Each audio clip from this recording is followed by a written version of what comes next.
नमो भगवते रुद्राय नमस्ते रुद्रमन्यव उतोत इषवे नमः नमस्ते अस्तु धन्वने बाहुभ्यामुत ते नमः यात इषुः शिवतमा शिवम् बभूव ते धनुः शिवा शरव्या यातवतया नो रुद्रमृडया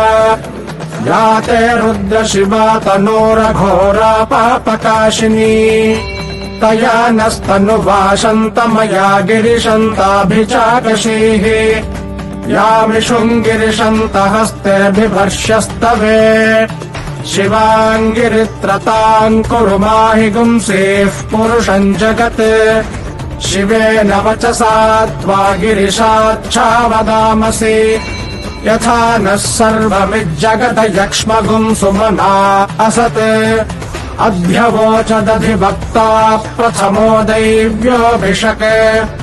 अहीगिश्च सर्वान् जम्भयन् सर्वाश्च यातु धान्यः असौ यस्ताम्रो अरुण उत बभ्रुः सुमङ्गलः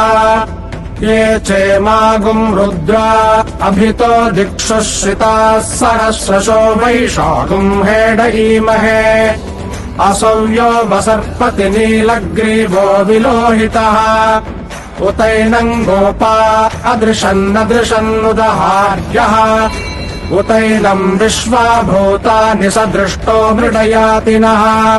नमो अस्तु नीलग्रीवाय सहस्राक्षाय मीदुषे अथो ये अस्य सत्त्वानो हन्तेभ्यो करन्नमः प्रमुञ्च धन्वनस्त्वमुभयोरार्त्नियोर्ज्याम् याश्च ते हस्त इषवः पराता भगवो वप